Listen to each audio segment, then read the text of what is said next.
By the way, I had this thought of pride because it felt like, oh, those guys there, they're making money. They're putting on these big shows. There's 20, 30,000 people in these shows. This looks incredible.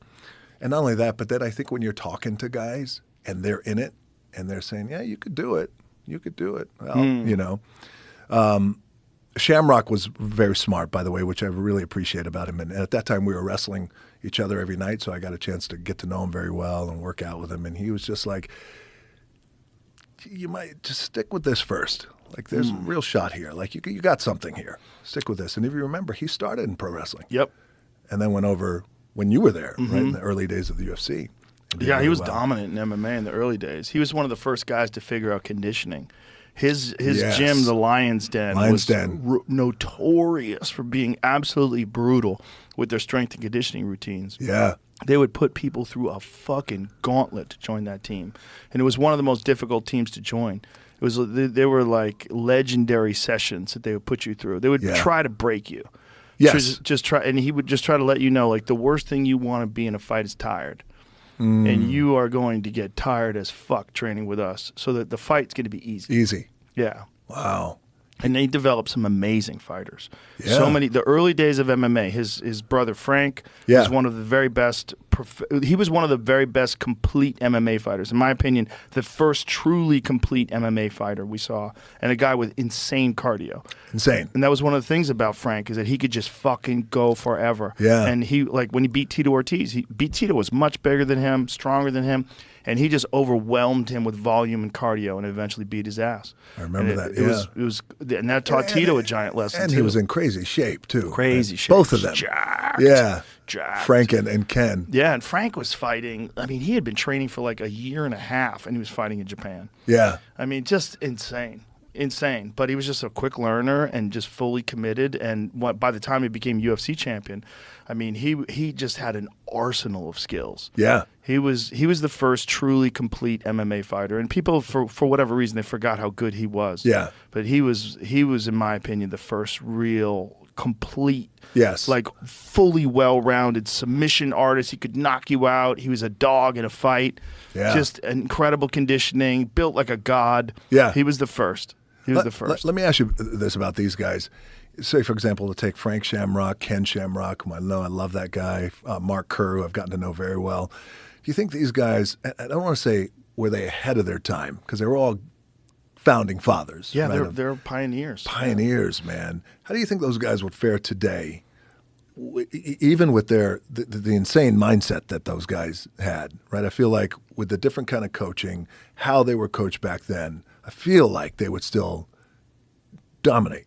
I feel like all champions have a quality that in any era, depended upon the skill level of that era, they would rise to whatever that skill level is. Yes. What's going on today is you've got guys with 1-2 fights in the UFC that are elite fighters. They might have 30 amateur fights, prior. 11. Yeah, you're getting these guys that are competing now that are first fight in the UFC. They're world class. You see, like, how smooth and technical they are. You're like, Jesus Christ, these guys are so good. Back then, that wasn't the case. So you could get away with a lot more, and you didn't have as high a bar to aspire to. But champions rise to the level of competition that's around them. That's right. And I think guys like Frank Shamrock or Ken Shamrock or Hoist Gracie, they would rise today. They would all rise today because they're champions. This is like there's a mindset. That's right. They would just have to do things differently, and they would have to check leg kicks. In what way? They would have to know every aspect of it. Like Hoist in the beginning, very little striking. He would just kind of throw kicks just to try to get a clinch and get a hold of you, and his jiu-jitsu was so superior to everybody's that once he got you to the ground, you were fucked. Yeah. But that's not good enough today. Yeah. Like, now everyone's a black belt in jiu-jitsu. Now everyone knows how to move on the ground. Now everyone knows how to defend, and everyone has nasty stand-up, and you have to have everything today. But Hoist would have developed that. He's a champion. There's a mindset of someone who can win one of those gigantic tournaments that he won, like in the early days. He's fighting guys 270 pounds. When he fought Dan Severn was giant. He catches him in a triangle. Yeah. Hoist and is a multiple champion. fights a night. Multiple fights a night. Yes. Yeah.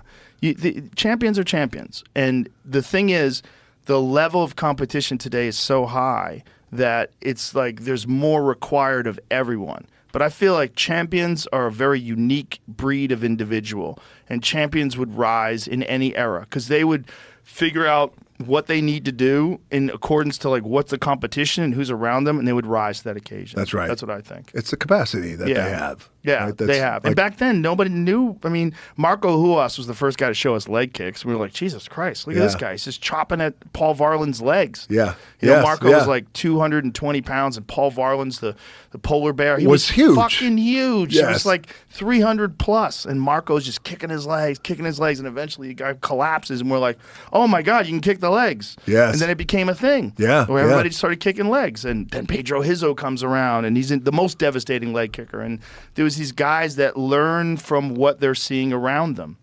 And you see that now. We were talking about the calf kick.